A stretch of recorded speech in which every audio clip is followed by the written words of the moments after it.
And welcome to another episode of the Get Back Coach, presented by Apollo Media. Today, we are talking Group of Five, and there's no one better to talk about the Group of Five than Matt Sprouse from the Group of Five guys. Matt, welcome back, reoccurring guest. There is no better place to get your Group of Five knowledge for college football than you guys. Gentlemen, it is great to be back. I feel like last year Jay was not with us when we did it, Jake. I think Possibly. Was it maybe 2 years ago? Maybe yeah, 2 or years it could ago. yeah. I might be completely making that up, but it's good to be back, gentlemen. No, it's Listen, we all played a little bit of college football, so you have to forgive us for some, possible head injuries, things that could have occurred that may have lessened our memories. That could be, yeah. Yeah, I'll use that excuse for anything I'm wrong about tonight also. So, I mean, no better excuse than that. So this is how it's going to go. We are going to go through all five of the Group of Five conferences, tell you who the contenders are, and then give you guys a surprise team for each. So we all should have a surprise team lined up. So let's get started. We're going to go in alphabetical order. So we're going to start with the American Conference. And kind of before we get into it, Matt, the new mascot of the American Conference. How do we feel about a conference mascot? you got everybody talking about the American for a little bit, didn't it? It did. So maybe it did its job. Yeah, maybe so. I don't. Tim Pernetti's been awesome to us, the commissioner of the American, by the way, and they've got a hell of a conference. At all their media days, I did notice the American. See, they always used to say the Power Six, if you remember, back when UCF and Cincinnati were running around, and they've shifted to now they're calling it the Group of Six, and they're forcing the Pac, whatever, to be one of us. You know what I mean? So the mindset shifting, but it got people talking about the American. The American is a hell of a conference, and a lot of I'm sure we'll talk Memphis here in a second, but they want it out, but. You got everything you need in the American. Yeah. So do you think, kind of just going off of Memphis, because I believe they are a contender going into this year. I know you didn't want them to leave, but do you think, I guess you already tipped your answer, but they have everything they need right in the American, right? Yeah. Obviously I'm coming with all kinds of bias. So yeah, I don't want them to leave, but the way it stands now, you look at last year, okay? Last year's a perfect example because Memphis wants to go to the Big 12, right? Mm-hmm. Last year had Tulane not laid a complete egg against Memphis, we would have been having Tulane was going to jump Arizona State or whoever was the Big 12 champion, if you remember this from last year. And then Tulane laid an egg against Memphis on Thanksgiving Day, and then they got smacked around by Army in the championship game. Mm-hmm. Now, that, in my opinion, had a lot to do with the quarterback situation and his slimy agent that had him on the way out before those games happened. But, from a national perspective, the Big 12 is not a better brand per se than the American. It was going to happen. You even had the national talking heads talking about Tulane. You had them talking about Tulane being better than Boise. You had them talking about Tulane being better than, I think it was Arizona State or Kansas State. And I think Colorado still had a slim chance to win at that point. So Memphis, now they got the funding and the facilities and the NIL and everything to do really whatever they want. I think they need to just, who cares what conference you're in? If you're Memphis, but also, hey, win the American. You know what I mean? A lot of these teams, sorry, I know we got a lot to get to. I'm starting to get fired up already. It's like all these teams, they want out of their conferences because they think their conference is so bad, and yet they don't win it. Memphis they won when they played Penn State in the Cotton Bowl. In the Cotton Bowl. So was that 2019 maybe, right? Yeah, 2019. They had game day on Beale Street, the whole deal. That's the last time Memphis won that conference. Now they're a contender every year, but I don't know. Worry about Army and Navy. Yeah. Do you think and I know we're a football podcast and you're from a football podcast, but do you think the basketball aspect of it plays a role in this at all? Yeah, especially being Memphis. Memphis, historically, I mean, I would almost say is a basketball school. I mean, when I was in college, when I was at middle, Memphis was horrendous in football. I mean, we had a real bad season or two when I was at middle, but Memphis, we did not ever lose to. So in basketball's, obviously Derrick Rose, they got Penny Hardaway as the coach right now. I think that plays a part in it. And I don't know enough about, sitting here off the top of my head, the Big 12 basketball wise. It's good. It's good. It's a very good conference. Pretty stout. Yeah, it is. It's a pretty stout conference. Yeah. Arizona. Yeah, you got Arizona State. Yeah, you got some players in there. Kansas. Oh, is the big one. Yeah. Hey, you talk football. It's okay. You talk football. No, I mean, definitely. But that's the thing with the American. If you win the American Conference, you're almost a shoo-in. If you're 11-1, you're almost a shoo-in for the playoff now. So that's kind of why, and I understand Memphis, the basketball aspect, other sports, even football. But listen, I don't want to take shots or anything, but like Cincinnati thought they were too good for it. And now they're on year not 2 of not good. making a bowl game. Yeah, exactly. So I don't know. I think build that momentum and then make a run in the playoff. Do what Boise did and maybe backdoor your way into a bye. Well, and we'll talk about this too, but you make the playoff. You do like Boise last year, right? And they get beat. I mean, they get beat pretty good. There was a couple points they were in that game. There were. Yeah, I mean, even towards the end when, look, they missed 2 chip shot field goals in that game. And had they made both of them, you were looking at, I think it would have been an 8-point game. Penn State would have had the ball. But at that point in the game, Boise was defensively playing incredible. So anyway, they lost by a lot. I mean, and they didn't, they never really, you never really thought they were going to win it. But now they come back this year, and the goal is not for them to just win the Mountain West. Their goal is like, hey, we're getting back to the playoff, and we're going to win one or whatever. And, make all the excuses you want. Every team that had a bye week lost last year. They did. Even Georgia, you know what I mean? All of them, they had a month off. But, look, you mess around and get a home game in Boise against a team from the South in January. Ooh. You never know. Yeah. You never know. So let's talk about some of those contenders. We already talked about one. Memphis, I think, is coming into this year looking to contend for the American. So besides Memphis, Matt, who else in the American Conference should be contending?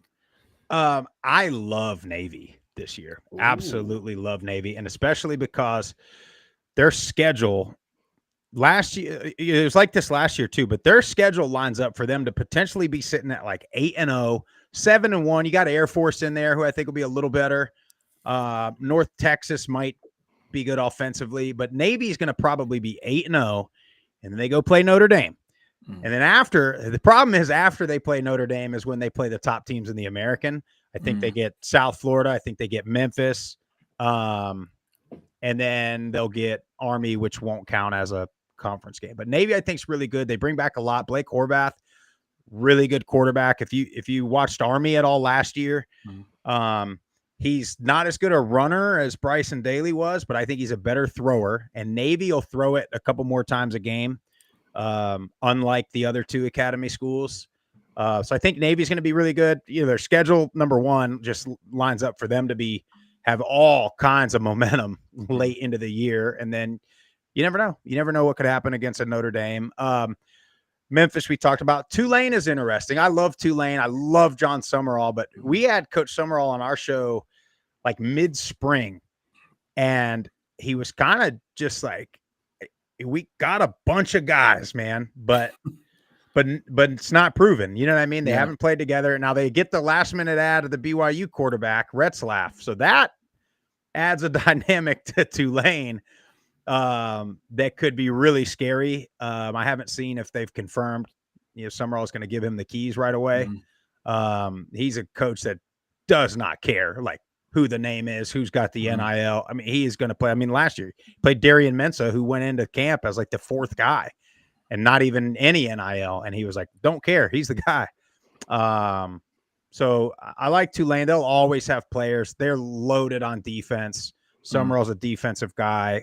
I mean, it makes perfect sense. I don't think you can count out West Point either. I mean, yeah, they lose the quarterback, but they bring back some guys on the offensive line. They're just the academies. It's like next man up. They're still going to play the same exact style, but they bring back a lot of the offensive line. They are a fun O-line to watch, by the way. Yeah. I mean, like freaking 5-foot splits. I mean, just running off the ball, 4-point stances. You know what I mean? It's like combination blocks, second level blocks. So I don't think you can count them out. The thing with the American is you talk about an 11-1 American team, probably, depending on what Boise does. I mean, they'll be the next one. But every year, like the top American teams just lay one egg a year, every single year. Tulane did it last year against Memphis. Should have been the top team in the group of 5 last year with the talent that they had, but they laid an egg against Navy and gave up like 50 points to Navy. And then you think, okay, well, maybe they weren't that good. Maybe Tulane's good. And then Memphis and Tulane play. And you're like, well, that's the Memphis we were thinking we were going to get. And what is this Tulane team? It's like every year they end up, so then they'll end up, 11-2. Tulane's got a tough non-conference. I mean, they play Northwestern, Duke, and then Ole Miss and they get South Alabama, who's pretty damn good too. Yeah. Thrown right in the middle of that. So they got a really tough. So they got to try to come out of there. They have a shot. They have a shot against 3-1 would be great. Yeah, I think Northwestern, they might be favored against Northwestern. Yeah. Duke is in New Orleans. The quarterback comes back. A lot of storylines. Ole Miss will be tough at Ole Miss. I mean, that's but you never know. But anyway, they come out of that 3-1 or 2-2 even, and you still probably have a chance if you can get through the American unscathed. But I think those are the 4. And then UTSA, who every year seems like they have a lot of talent, and it just doesn't seem to happen. They play great at home always, but they've got the veteran quarterback in the American this year, Owen McCown, obviously the son of former NFL player. But so they've got some pedigree. They're able to get some guys. Those are your 4 or 5. I'd put Navy, Memphis as probably the 2 favorites, and I'd put Tulane, UTSA in there, and then you just got to look at how the schedule lines up about who's going to play in a championship game. Yeah. Jay, anyone to add with there? No. I mean, I feel like Matt really covered everything, right? Like, don't have too much to add. Sorry. Memphis. No, you're good. You're You're good. good. Memphis is obviously the team that I'm looking at as both a contender for the American Conference title, and then also as possibly one of the group of 5 teams to get a playoff berth. I look at their non-conference schedule. I think it lines up nicely. You have Chattanooga and Georgia State, who, yes, Georgia State pulled off the upset over Vanderbilt last year, but I don't think that Georgia State's going to be one of the better teams in the Sun Belt this year, which we'll get into. Troy, who's kind of really been rebuilding with Summerall gone, and now at Tulane. And then you have an Arkansas team where I wouldn't be surprised if this is a scenario that, Memphis goes or hosts Arkansas and is able to pull off the upset. And, we talked about it already. Pittman's on the hot seat. Everybody knows it. We're kind of surprised he's back this year. I wouldn't be surprised if that's a game where it kind of falls apart. Like if Memphis pulls off the upset, and again, this could be a scenario where Memphis may even be favored depending on what they have going on this season. Memphis too, you wanted to, before you look at their roster, Seth Hennigan, it's not often you have a 4-year starter at quarterback, and he's gone. But they bring in Brennan Lewis from Nevada, who he's not Seth Hennigan. Like he's not. I don't think he's like a better quarterback per se, but he brings a little extra dynamic with his feet. That what's the phrase? The sum of all parts might end up being better just because he's going to be a pain to keep in the pocket, especially in the college game. 100%, and especially when you're playing these really good defenses in the American that have pass rushers left and right. Anyway, one other team that I didn't mention, and the only reason I didn't mention them is because their schedule is just brutal. That's South Florida. I mean, they've got a schedule. Their first 3 games are harder than anybody's first 3 games in the country. SEC, Big Ten, whatever. They go Boise State at home. Then they go on the road to Florida. And then they go on the road to Miami. There's no Bethune-Cookman mixed in there. Yeah. You know what I mean? Like everybody else, you know, yeah, they might have a big week 1 or a big week 3, but they got an FCS mixed in there. Not South Florida, man.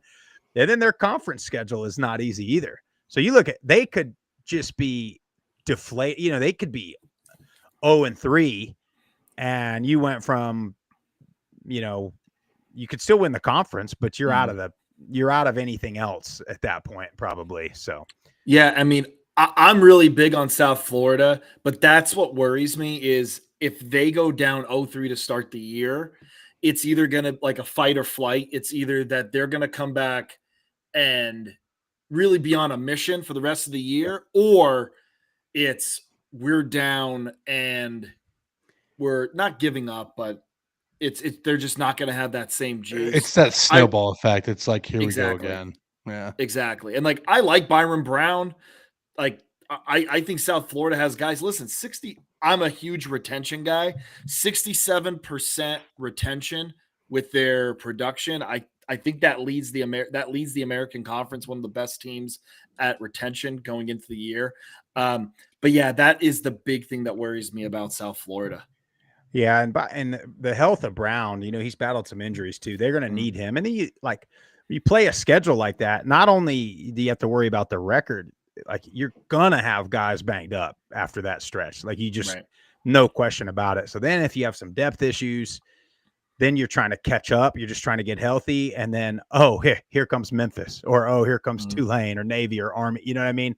So it's just like now if they somehow come out of there 2-1, or I mean 1-2, like 1-2, and if you don't get blown out by anybody, like, you know, because let's just play hypothetical here. Let's say they beat Boise and then they lose to Florida and Miami, and it's not by more than 20. Yeah, I mean, and then if they get through the American, and then maybe you're 11-2 American champion, well, then maybe Boise's 12-1 Mountain West champion, but you have a head-to-head. You have the head-to-head. Boise's also got Notre Dame in there, so we'll see what happens there. But I mean, if they can get out, I mean, 1-2 sounds like, I mean, it's going to be tough. Yeah, you know. But when Boise's your easy, when Boise's easier, and if that game, I mean, that game's at South Florida, so that's going to be a challenge for Boise. I saw them last year down at Georgia Southern, and it was like 100 degrees. Genty was cramping after all of his 80-yard touchdown runs. But I mean, Georgia Southern had a late lead against Boise week 1 last year. So something to look out for. Yeah. Do you have August in Tampa? I mean, it's definitely not going to be anything to sneeze at. Yeah. Yeah. Matt, do you got a surprise team out of the American, like a team that might sneak up on people? I don't think that they'll win a ton of games, but I think they'll beat somebody that they shouldn't. North Texas. They got this quarterback from Albany, Reese Poffenbarger. Oh, hey. I'm repping the Danes. Yeah. Dude is special now. And he goes to an Eric Morris offense. They're not going to be able to stop anybody, but they're going to have a game or two where they score 60 points and give up 59, and they're going to beat whoever, you know, whenever Memphis or Tulane lays that yearly egg, it's going to be North Texas that puts up 60 points and beats them. So I look for North Texas to screw up somebody's season. Yeah. The one thing too with North Texas is they do have a new, like, I'm not expecting an Eric Morris team to be a defensive powerhouse ever. But Skylar Cassidy coming in from Sam Houston and what he was able to do at Sam Houston, some guys too, could make a big difference there for UNT. Yep. So my surprise team, I really like ECU. Again, I don't think they're going to win a whole bunch of games. I really like how Blake Harrell, how they ended last season. I am cautious because sometimes the interim getting the head job does not always equate that same magic that he gets after the guy was the original coach was fired. I don't know. I just they seem to be buying into that program, and I really think East Carolina is one of those programs that can be on the rise because they're another one that when they get going, they have everything they need right there. 100%. They got arguably the best stadium in the group of 5, So biggest, beautiful. and their fans support them. So Mhm. you mess around and beat NC State week 1. I You think know? we'll all be. I think we're all Pirates headed. I like Dave Dorian. I like him, but Be- I think a lot of us are going to be Pirates. Now you remember that bowl game last year when I ECU know. beat them and it Yes. ended in a brawl. So that game is going to be just electric. Yeah. Jay, do you got a surprise team for us? Yeah, so I have 3 that I'm looking at with new coaches that I just think are kind of, maybe different types of hires all in their own way. And I don't know that any of these teams is going to be any good because they're all 3 massive rebuilding projects. Mhm. But from a surprise aspect, I feel like one of these teams is going to end up surprising a lot of people this year. The 3 teams I'm talking about is first Rice, who obviously has completely shifted offensive mentality. I think this is the one I'm least confident on them shocking people.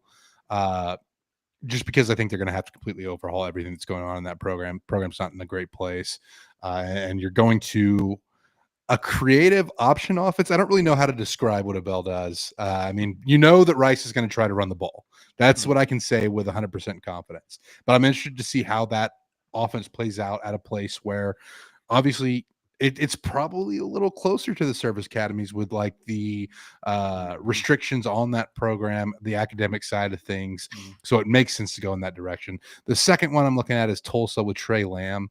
Just another kind of an interesting hire. Tulsa is it's one of the smallest, if not the smallest, in FBS enrollment. I think it's like right there with Wake Forest, neck and neck for smallest school. Trey Lamb was obviously the East Tennessee State head coach. So he comes into Tulsa, and it's just a complete overhaul here. I think, you talk about money in the current age. Tulsa's not a program that's going to have a ton of big money donors. So it'll be interesting to see what he does. I'm just kind of like buying his camp videos that I've seen. Like I've liked what I've seen from Trey Lamb, and I could see them surprising some people. The third one, and the one I think is most likely to surprise folks, is Casey Keeler at Temple. I mean, Casey Keeler is just such a great coach. We saw what he's won everywhere he's been. He's won at Delaware. He's won at Sam Houston State. 10-win season last year. Like that's considering, and we'll talk about Sam Houston State and their situation later. But considering what the football is like at Sam Houston State, it's really incredible what he was able to do there. So I really think Temple can come in and shock people right away. Again, I could easily be wrong because all 3 of these are going to be massive rebuilds. But of those 3, Temple is the one that I think I have most high as my surprise team. I love Casey Keeler. We said it on our new hires episode, especially if he can get just a couple guys from New Jersey, like a big name or 2 from Philly, a big name or 2 from Jersey, anywhere in the DMV area.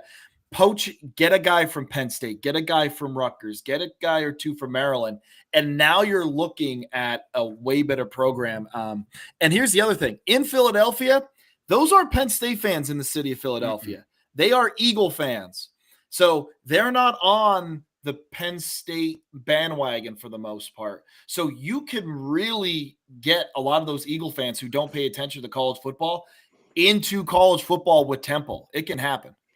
It wasn't that long ago when Temple was that team. Temple was playing Notre Dame in prime time like a couple years ago. They lost by like 10. And nobody thought anything of it. I mean, it wasn't anything like, oh my God, look at this group of 5. No, it was like Temple's damn good on defense. They got linebackers all over the place. Yeah, what was that redhead linebacker they had? Oh man, Matakevich or something. You see a like crazy, European name. But anyway, yeah, you're right, Temple, and you're so right on Philly too. And Philly, it's like, it's not Miami or Atlanta where there's just like 1,000 guys that can play D1 football, but a couple hundred probably. And you go across that bridge, New Jersey is a huge hotbed. I don't think New Jersey gets enough credit for the amount of studs they have over there. So you can get a couple guys that come across the bridge you might get something there. Yeah. But yeah, I love that Casey Keeler hire. Sprouse, before we move on, I do have one thing to ask you, or at least kind of something to tell you. I am so in on Tim Albin at Charlotte. I think it is grand slam type hire. I know he's older, and Charlotte is, I don't know, seems like a team that just everyone forgets about. But I love that Tim Albin hire. I just want to hear you kind of go off on it. Charlotte is a place that's waiting to erupt. Go to a Charlotte game and they're 2-9 and their student section is rocking and their tailgate scene is rocking. Let them, all these Carolina schools have, I don't know what it is about Carolina. Maybe it's because their Power 4 football schools are not like the best, maybe. Well, you think But of them as basketball schools. Right. Oh, Exactly. yep. So you got people that are App State football fans and Duke basketball fans, or you got people, it's not, they don't ride the same. So we talked about ECU a few minutes ago, but Charlotte is just sitting there in a place where, again, you got players all over the place. They got support for such a young program. They've got support. That stadium they can expand it whenever they want to. Which I don't like that idea per se. I rather keep your small stadium full than build a big one and have it half empty. But It's neither here nor there. But Tim Albin, you're right. Doesn't it feel, we were talking about this when we did the American, doesn't it feel like Tim Albin was at Ohio for like 45 years? Yeah. He was there for like a couple. It just felt, like when I was looking at it, I was like, there's no way this is only like his 5th year. Well, he took over after he was there for a while, but what was the old coach's name at Ohio? I can't think of his name. Can't put me on the spot. He coached at Nebraska. Come on, Jay, help me out. Yeah, I'm gonna look it up because I can't let us. We're all gonna kick ourselves here. Yeah, Solich. Yeah, yep. Solich. Yeah. Well, yeah, Tim Albin, and I mean, that guy took over that program. They played for a conference championship, I think, in year 2, and then obviously they won it last year in the MAC. And so you go to a place like Charlotte that's got some resources, that's got some stuff behind it. And as Biff Poggi told us last year, it's the #1 de facto banking city in the world, whatever that means to getting money and donations. I was a little shocked by that, just the amount of money that they're pumping into that program now. And I'm like, yo, this is exciting. Yeah, Charlotte, I mean, again, like all your other ECU fans, your App fans, they're not going to like it, but no. Charlotte is real close. They got some guys. I mean, they're one that they'll run the ball. They'll be good on defense. A lot of these teams in the American, like the 3 you mentioned, you look at FAU, like they're going to have these guys, but then you look at the schedule and you're just like, yeah, well, they're not going to beat Memphis. They're not going to beat two. You know what I mean? You get 5 deep in the schedule and you're like, they're not winning those ones. Yeah. But anyway, who is your pick? If you had a pick right now, who do you take to win the American? UTSA is beating Navy in the American championship game. Almost solely because of the way their schedules lay out. But that's what I picked on our show, so I got to stick with it. All right, Jay. I'll go Memphis over Navy. Okay, very nice. I'm taking the bait with South Florida.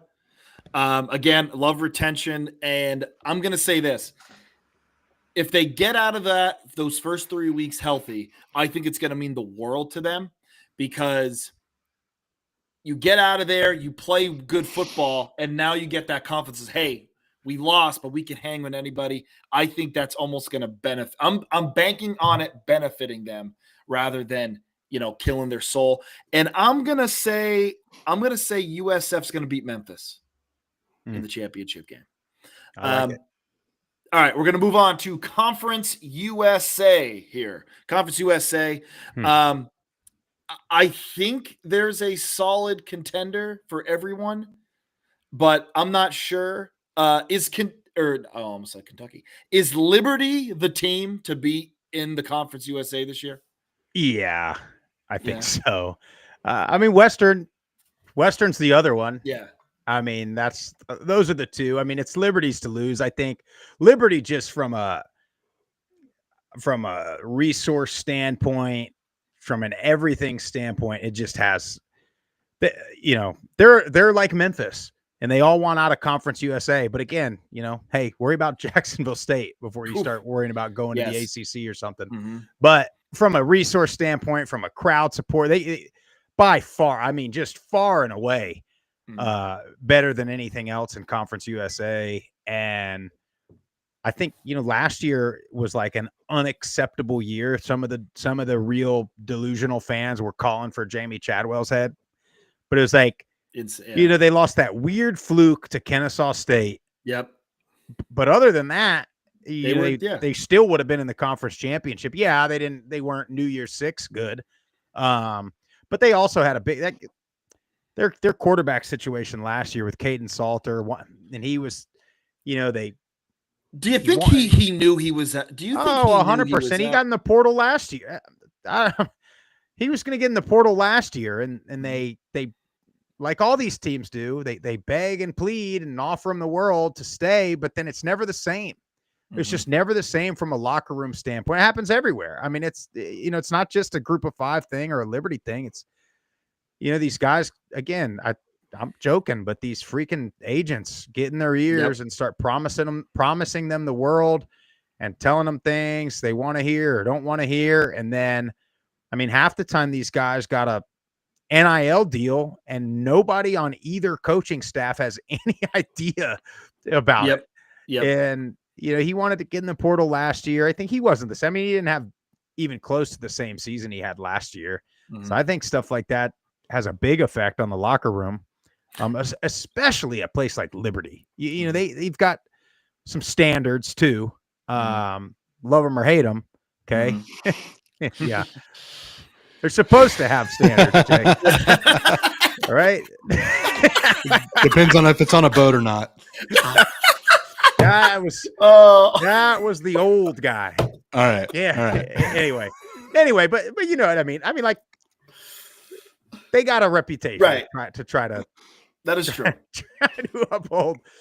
But, I think that was a big distraction. But I think this year, they do lose. I mean, you do lose the quarterback. You lose Quentin Cooley, the running back. But they bring back a much better defense than they've had the last couple of years. And that was kind of their issue the last few. Yeah, 60%. Again, I love retention. 60% retention, a lot of it on defense. Again, you lose Salter, but I'm not familiar too much with their quarterback situation after Salter's gone. But listen, if you're going to have a guy that's all in, maybe it's better to have a guy that's all in than someone else that's, dipping his toes somewhere else. 100%. I don't think that anybody playing in college football is like purposely playing bad. Mm-hmm.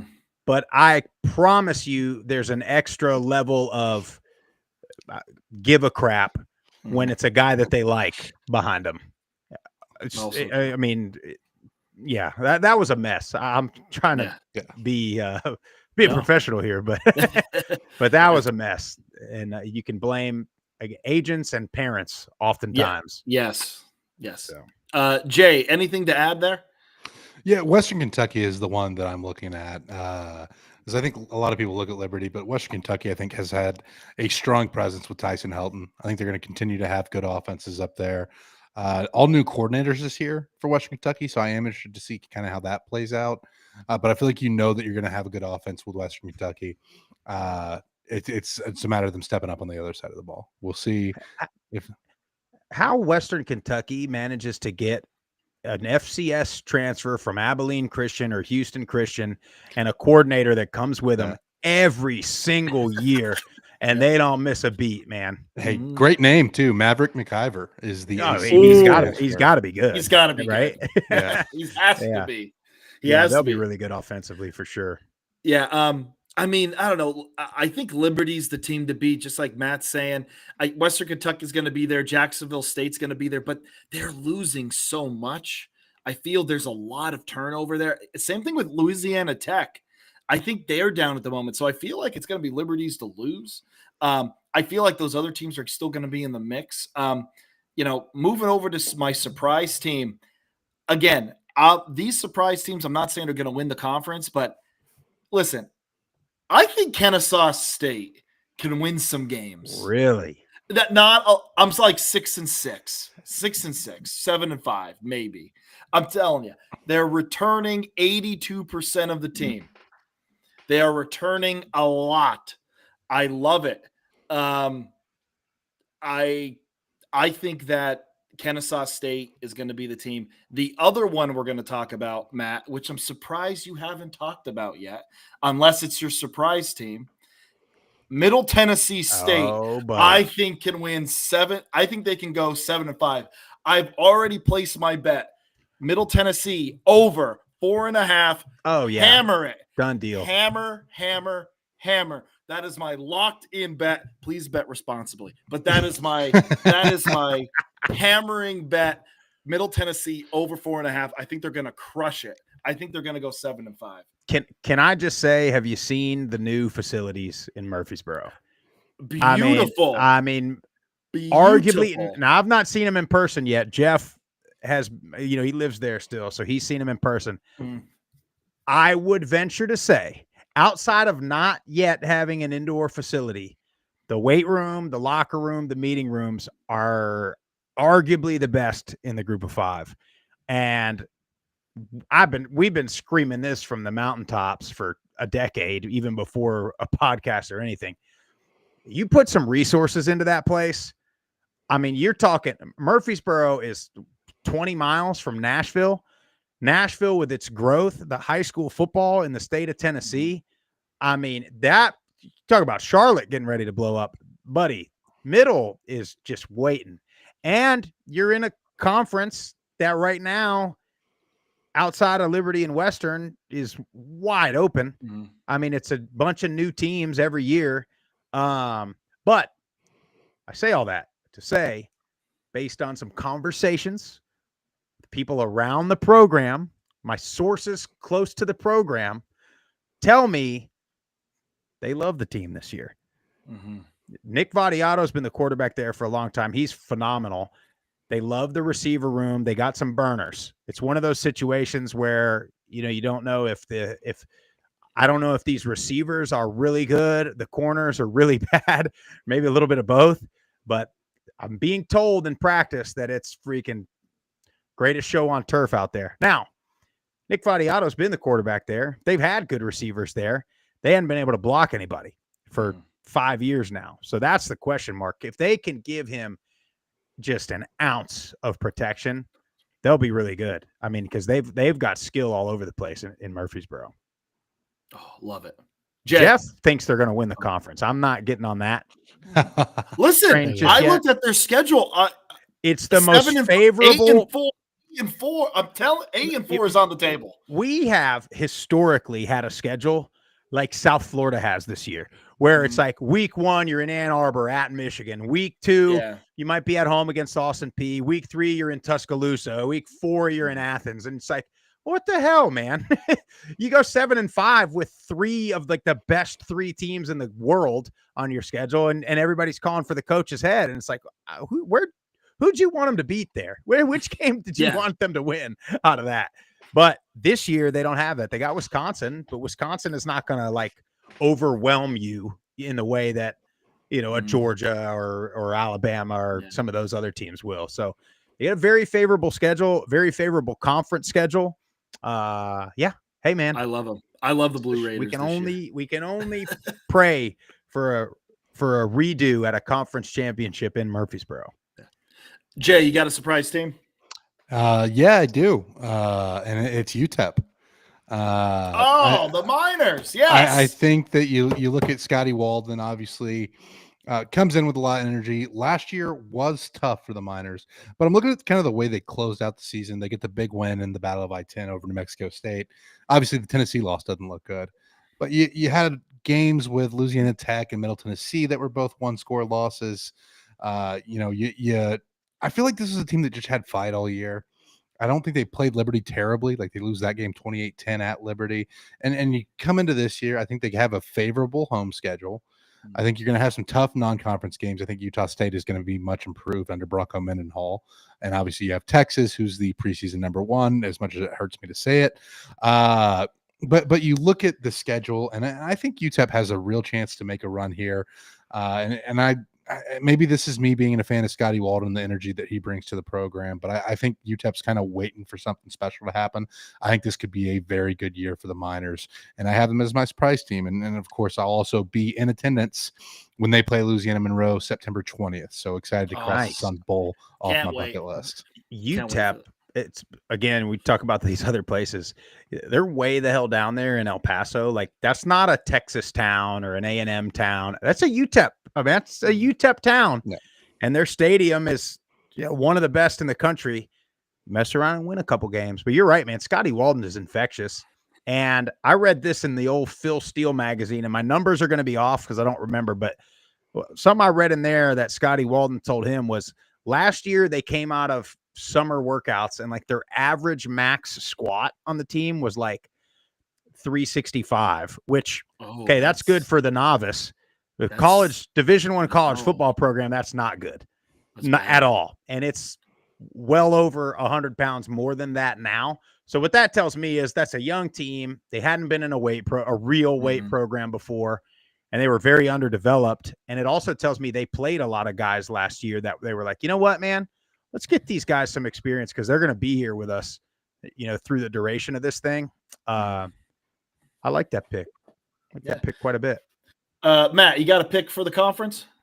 Yeah, I'm going Liberty over Western. I think it's probably a safe bet, but I'm also going Liberty over Western. Jay? I'm going to go Western over Liberty. Oh, nice. I knew it. I knew we weren't going 3 for 3 there. Absolutely knew it. Next one is one of my favorites. It's decently close to home. It's the MAC. And I think this might be the most fun a conference can be this year. Toledo, Tucker Gleason returns. Listen, this guy threw 2,700 yards, 24 touchdowns, 8 interceptions. Vanderos, I think, is a receiver that is a little under the radar, maybe not in the group of 5 world, but is a guy that should be talked about more. So I do love Toledo. Listen, Parker Navarro's back at Ohio. Good for him because he's been hurt, correct? We saw them in the bowl game last year. I think he played most of last year. He played most of last year. I'm confused. Were you thinking of Rourke whenever he was hurt? I'm thinking of Rourke. Yeah. Thinking of Rourke. Yeah, but Navarro's got, the dog in him, if you will. Oh, yeah. He can play, man. He can run it like crazy. And they get their running back from 2 years ago back, and Shea Bangura. Now they lose Tim Albin, but that is true. They lose a couple offensive linemen, but it's Ohio. Yeah, it's like some of these programs are just like, they are what they are, man. They're Ohio. They're going to run it. You know what I mean? They're going to run the ball. Navarro's going to run around out there. They'll be good. I wouldn't call them a favorite though this year. I think Toledo's loaded. Now but they always are. Like they're always the team in the MAC that, obviously geographically they probably got the most like high school talent local to them. They're always right there at the top, but they tend to lose some Tuesday night game that they got no business losing. But yeah, you mentioned Tucker Gleason. I mean, funny that he took over for DeQuan Finn, who now is also back in the MAC at another school. But Toledo's loaded all over the place. They always have their defensive backs are always good. I mean, they don't have Quinyon Mitchell on their team this year, but they got really good corners, really good safeties. From a talent standpoint, they far and away are the most talented in the MAC. Yeah. Jay, anyone to add? I feel like we got to talk about Miami of Ohio whenever we talk about the MAC. I mean, just what Chuck Martin's been able to do there and the history of that program. It's just, I can't bring up contenders in the MAC without touching on Miami at least a little bit. I think I favor Toledo here, but I'm maybe it's just the body of work from Mm. Yeah. Miami of Ohio, but I feel like they have to be mentioned as a contender. Yeah, they're my surprise team just because and DeQuan Finn comes back. Again, I don't know if you can consider Miami of Ohio as a surprise because again, they've been consistently good for a while, but DeQuan Finn coming in, listen, he did so well at Toledo and then he leaves and now he's coming back. So we'll see how the second coming of Finn how that does. But also Buffalo. I feel like Buffalo's Love returning. Buffalo. I'm worried about their quarterback situation Yep. because Taquan, no offense, I don't like taking shots at guys. Taquan Roberson's probably going to fill in. He's been hurt. He looked terrible at Penn State. He wasn't great at UConn.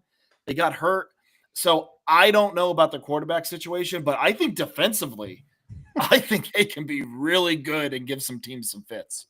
They got like a potential all-time good defense. They lose, like you think they lose Sean Dolak from last year, who had 1,000 tackles. They got Red Murdoch, who was just behind Dolak in total tackles last year. They got the defensive end Kobe Stewart, who's gonna get after these quarterbacks. Their quarterback's the question mark. They got a great running back. Al-Jay Henderson's phenomenal. Their offensive line's the best in the MAC. They got 2 or 3 all-conference guys on the offensive line. I look at Buffalo and Toledo. Like I think I give Toledo the edge probably at quarterback. I give Buffalo the edge on defense and probably a slight edge on the offensive line. Toledo's probably overall got better skill guys. But we'll get to my pick in a minute. Yeah. Who's your before we talk about that, who's your surprise? I like If you have Miami one. also. I think, anytime you got DeQuan Finn, Miami for the last couple of years, it's been like they've been so good on defense, but they've been so reliant on Gabbert and his health, and he always, he tended to be hurt. Finn provides a different level, a different dynamic than Gabbert. That in the MAC on a Tuesday night when it's 12 degrees, you can't throw it. So I like Miami. I like Bowling Green too a little bit. Okay. A lot of people don't like Bowling Green. This is bias. Does that take your pick? Go. No, I'm going to give you guys. I've been talking about this every time I talk about the MAC. I bring up we were at Bowling Green Toledo last year. Their center, Alex Padgett, is like the most fun. Him and the Army center, Brady Small, are like the most fun offensive linemen to watch because Padgett is like NFL tackle big, like 6'6" big, but he plays center and he pulls, he gets out on screens, and they had Harold Fannin last year. They had better guys in the skill spots last year, but that dude will get out there on a screen and he's 50 yards down the field and he's running stride for stride with an NFL tight end. And you're like, oh my God, dude, this guy's special, but he's back. But anyway, I'll let you take Bowling Green. Sorry. No. Never apologize. Bowling Green, obviously, to spoil it, is my surprise pick. And part of this is what I saw Eddie George do at Tennessee State. I think he looked like this isn't just an NFL name coming into a Group of 5 program and bring notoriety. Eddie George was a great football coach at Tennessee State. Like what I saw there was impressive. I think you add to that the fact that he is a former Ohio State guy, right? Like he has some ties within the state of Ohio. And you look at, some talent returning. Obviously, again, you lose Fannin. But I think this is a team that a lot of people are just kind of down on. And I think, they have the potential to be competing for that MAC championship at the end of the year. And I think the coaches poll had them at 6th in the conference.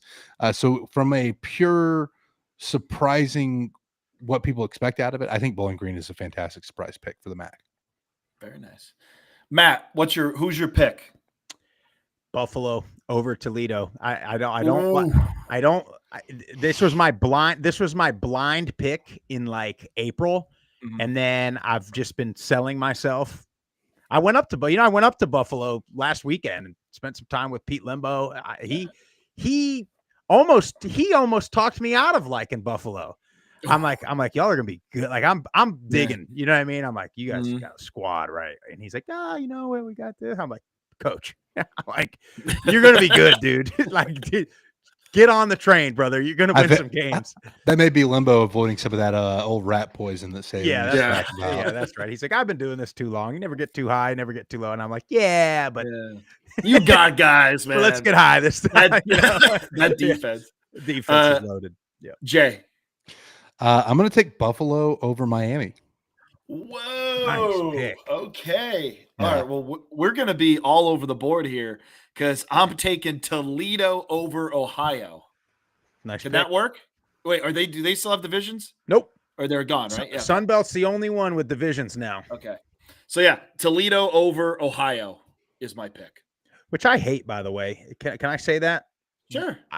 Everybody thought that was like a good idea to get rid of divisions because you could get your best two teams. Like, I think the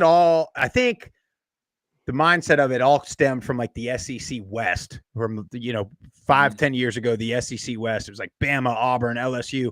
Oh my God, we're going to have to play Missouri in the championship game. Yeah. And now what happens is these conferences have so many freaking teams that you get two teams that don't happen to play. Mm-hmm. You're in the MAC. If you don't play Buffalo and Toledo, then here's your spot in the championship game. You know what I mean? And so anyway, I know we got to get moving. Yeah. But And we almost had that situation play out with Colorado State last year in the Mountain West. 100%. 100% we did. Yep. And they would have played Boise and, anyway. Which leads us to the Mountain West, the Mountain Best, as some people call it. Listen, the contender is going to be Boise again. They lose Ashton Genty, but this is still a very good football team. Maddox Matson returns. I think he's going to improve. And I think the most important thing, 4 out of 5 returning offensive linemen. I think their defense, and of course they got burned because of how they blitzed and everything like that, but their defense was wreaking a little bit of havoc in the pass rush against Penn State, who is a good offensive line. So I think Boise is poised for another playoff push. And I think you have a better shot of Boise winning the Mountain West. Like we talked about Liberty being the contender out of the Conference USA. I think Boise's even farther in the Mountain West than Liberty is in Conference USA. I think it's strictly theirs to lose. I think Boise's better than they were last year. I got really bad news for everybody. Because, yes, you lose Genty. Yes. Can't replace it. No. Like you said, 4 out of 5 offensive linemen are back. 3 of those guys were injured or hurt almost all of last year. So they did all that. And then Sire Gaines, who was the number 2 back, who had a phenomenal game against Georgia Southern, which I was at, he got hurt. So now you have a banged up offensive line, and you're playing who's probably going to be your 4th running back this year, and Breezy Dubar as your number 2, who he's fine. But then you have Genty touching the ball 35 times a game. And then he gets, he has that elbow injury late. So then he's banged up. If you watch them late in the year, it seemed like Genty was like a step slower than he was early in the year. He was just getting used up, and his offensive line was banged up. Well, now you bring back, and all this assumes everyone stays healthy, right? I mean, it could happen again, but Sire Gaines he's not Genty. Okay. No. But look at Boise's running backs over the years. They always have one. I mean, it's not like Genty's the first one to come up. They always have a good one. George Helani had a hell of a preseason game the other night in Seattle. Well, he was there playing over Genty. And then all the Boise fans were like, we got a guy coming. Sire Gaines, it's not Genty, but you got a guy coming. Okay. And then they somehow plucked Malik Sherrod, who ran for 1,000 yards at Fresno State 2 years ago.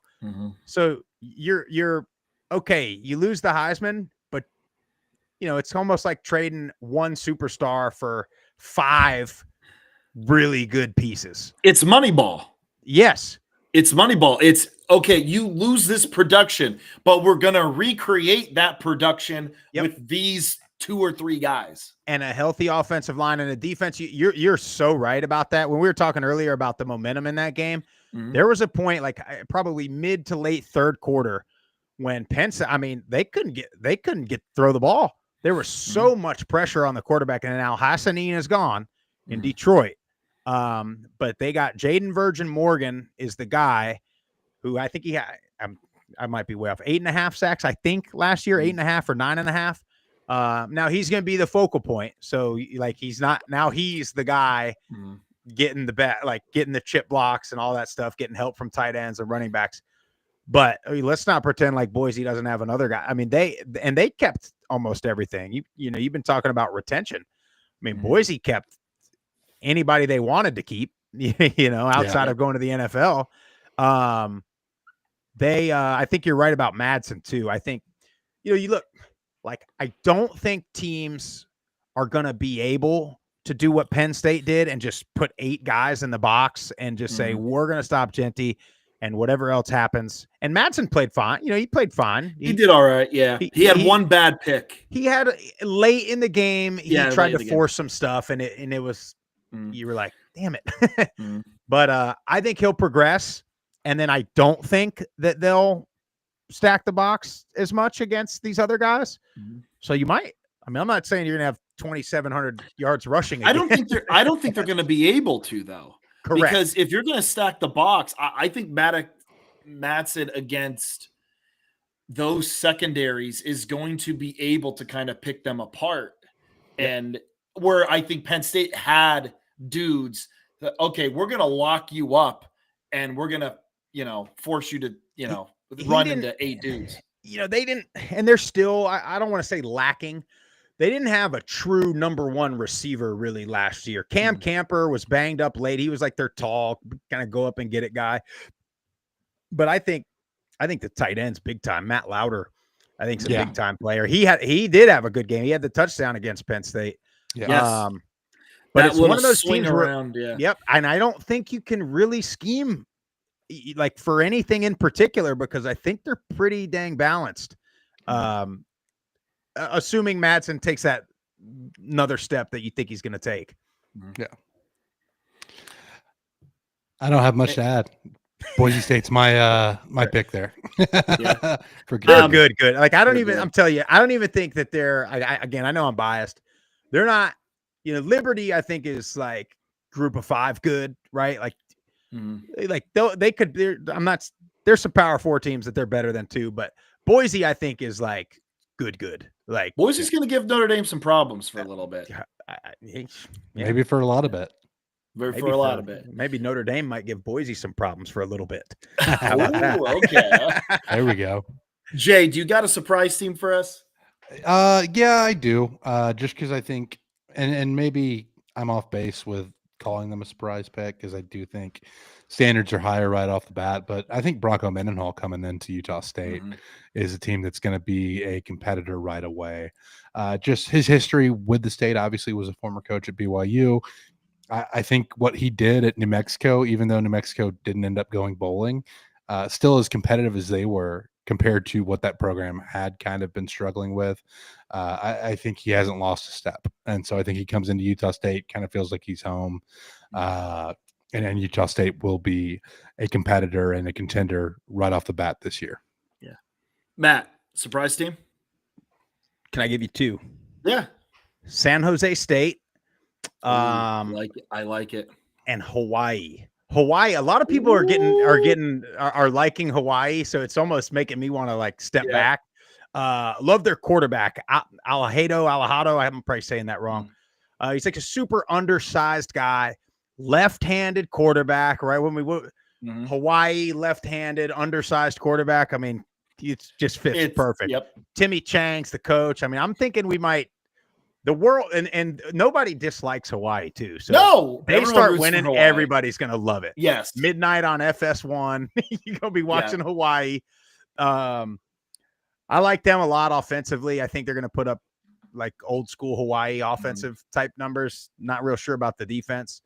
San Jose State, Ken Niumatalolo, like that guy is just a winner no matter what. They lose Nick Nash, but they're one that when we talk about these schedules, their schedule sets up pretty nicely for them in the Mountain West to find themselves making a run at a championship. Very nice. I love both of them. Jay, I feel like I should be wearing that. My surprise team is Wyoming. Really? 17 returning starters. They're gonna be better than their 3 wins last year. It's a new day and age in Wyoming, in Laramie. I like the Cowboy. Laradice, baby. I like Wyoming too. Hey, we're gonna make a bowl. We're gonna get back to Wyoming football. Nobody. What about UNLV? What are you guys? So, Matt, that was going to be my next question. Okay. On a scale of 1 to 10, how excited are you for Dan Mullen at UNLV? Dude, I have no idea.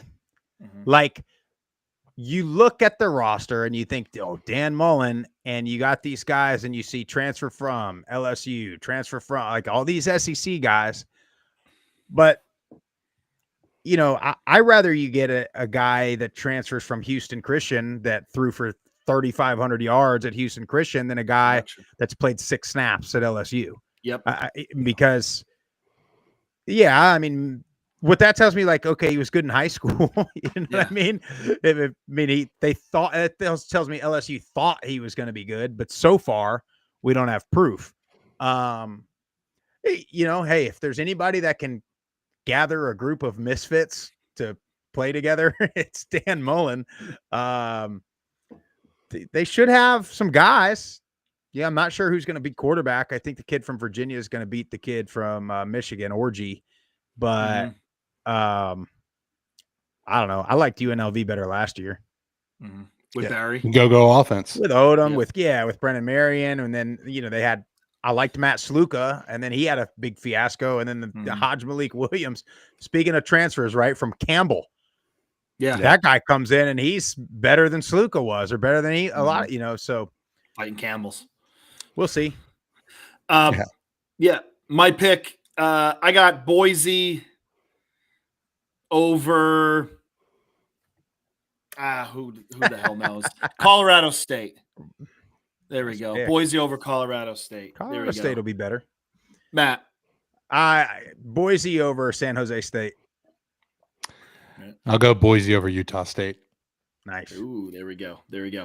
All right, our last one, the Sun Belt. And here's the thing. I love, because I feel like we talked about this last year. You know, 15 years ago, the Sun Belt was the laughing stock of major college football. Oh, the Sun Belt. And it feels like the last 10 years, it's been like it's been one of the most fun leagues. This year, yes, the conference might be down, I guess, from last year's standards. But listen, 6 teams returned 50% of their production. 6. I think that is going to be huge for this year. James Madison is a huge running back room. Pettaway, Knight, Mallory. They got the Ayo for North Texas. Ayo Adeyi, I believe Ayo it is. Adeyi? Yep. I don't know the health of their quarterback or who's going to be their quarterback. I think Sluka's in there. Barnett was the guy, but then they got this Coleman from Richmond who might be the guy. So there's a lot of questions there. Listen, I love, and Matt, I really want to hear your opinion on this. I love Georgia Southern. Yeah. Like, I think Clay Helton is doing a good job there. And I really think Georgia Southern can really make some noise and potentially win the Sun Belt. Yeah, I like Georgia Southern. I love James Madison. In the East, Georgia Southern, you know, in Helton's first year, I've been saying this since he got there, they overachieved big time in his first year. And then so in Statesboro, they were like, oh my God, now 11 wins or we got to fire the guy. And it's like, well, pump the brakes.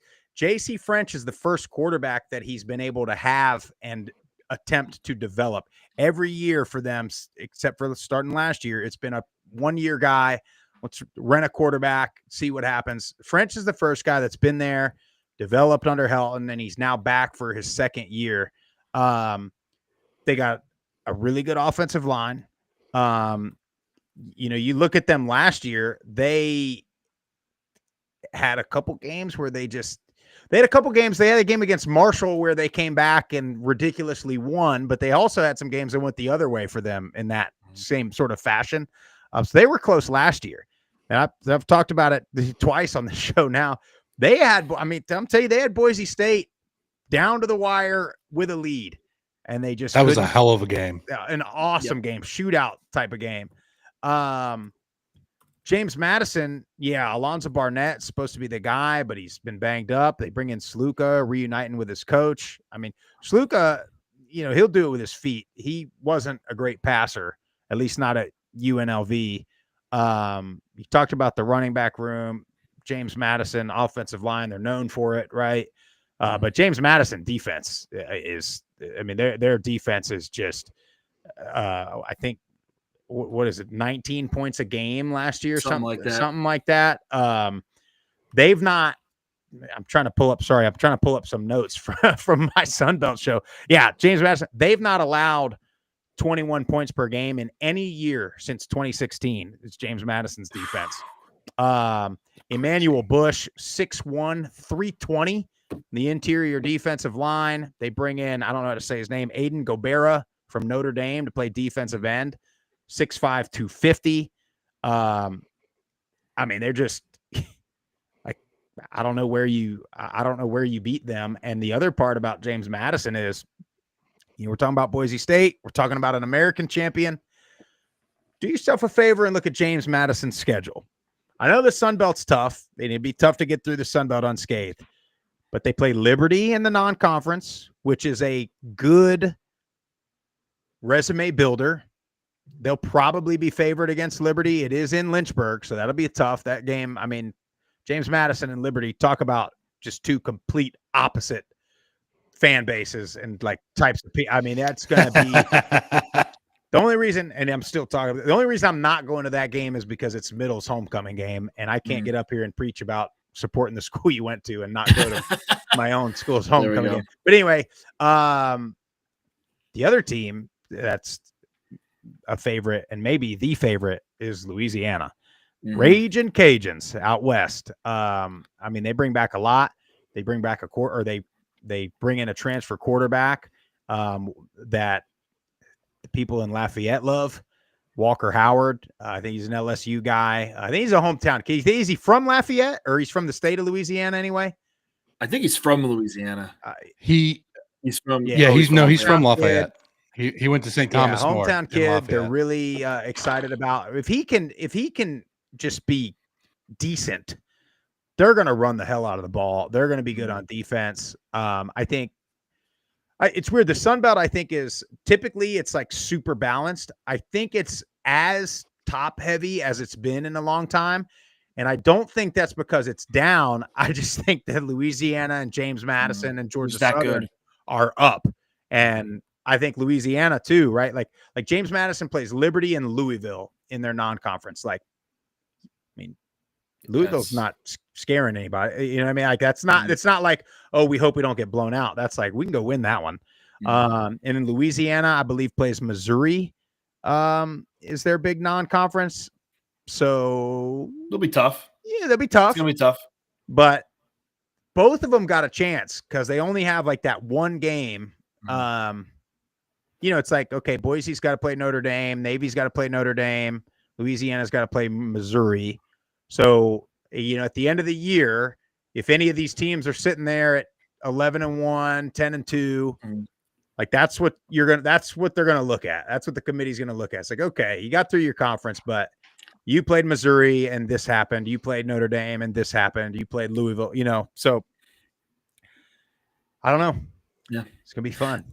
Matt, your surprise team and then your pick for the Sun Belt. My surprise team.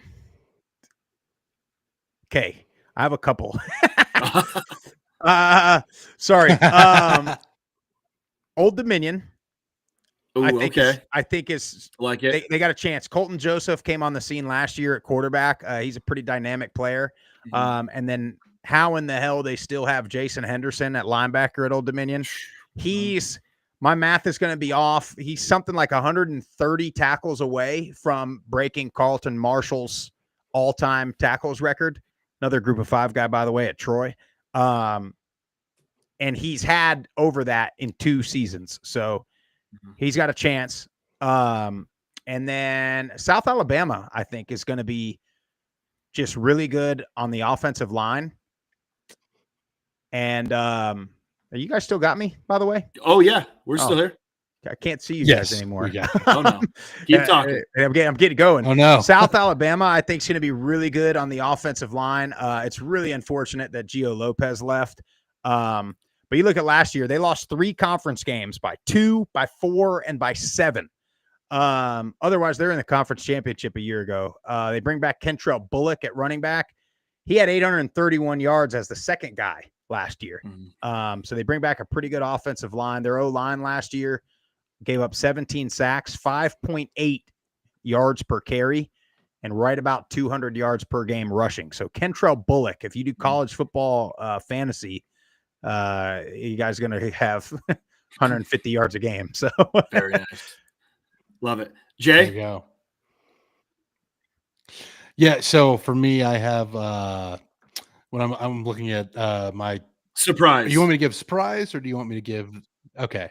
Go to the surprise team. I think it's Southern Same. Miss. I Same. think you just look at how much like what their record was last year and then how much Huff is bringing with him to Hattiesburg. I think it's a no-brainer that Southern Miss is going to Love Southern Miss. Marshall University at Hattiesburg, you mean? Yes. Yeah. Yes. So Yeah. that's going to be my pick too. That's my surprise team, and then my pick for the conference: James Madison over Southern Miss in the Sun Belt. Matt, did you give your final pick? No. Give me Louisiana over James Madison. Ooh, okay. And Matt, I know you got to go, but I do have 2 questions for you really quick. One, are we seeing the demise of App State? Because I feel like they're trending down. I know, and that's a cool fan base, awesome setting. Not bowl eligible for the first time. They transitioned to FBS last year. Are we starting to see that because there's more resources being popped into some of these other Carolina teams? Like, what's going on? I don't know. I like Dow Loggins. He brings a bunch of NFL experience there. Last year, I don't think they were as bad. Like, you go back and you look at their games that they lost, and it was like 2 or 3 just horrendous, like lapses that would be an 80-yard touchdown. And like, I know I'm saying it wasn't that bad, but like that's what made it terrible. Like every down, it wasn't terrible. It was like, what was that? It's like one play, a drive that led to them giving up 70 points to Clemson, but it was all big, you know what I mean? It wasn't just 8 yards, 8 yards, 8 yards. It was like -1 +3, 87. Yeah. So I hope not, man. And I don't think so. I'm with you. I've questioned it too, especially like you said, with Charlotte sitting there and getting some resources, but I don't know. I think they'll be fine. And then the last thing, I saw it on Herd Bros, which I know you guys kind of interact with. How cool would a new Pac-12 Sun Belt Challenge be? I think they should do it across the board. I don't even think that should be like a group of 5 thing, especially if there's anything in state that you could do. I mean, get Texas State to come on back over to this Sun Belt. Yeah. There you go.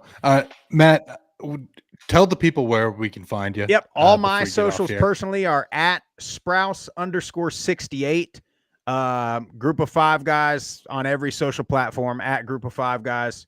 We're live every Monday night at 8. Although once the season starts, we'll be live Monday, Wednesday, Friday morning, 6 a.m. Eastern Standard Time. Yeah, man. I know you wanted me to give you my final 4, but I mean, mean, this do just you want to off- do it really quick? Do you want to Off do it really the cuff. quick? Off the the cuff. cuff. Okay. Off the cuff. So give me Boise State All right. to get a home game and win it. It's going to set up perfectly where they play, somebody not great and then somebody else not phenomenal. They're going to get there. Give me Boise State in the Final Four. Okay. Okay. Give me Penn State. Oh, yes. Thank you. Give me.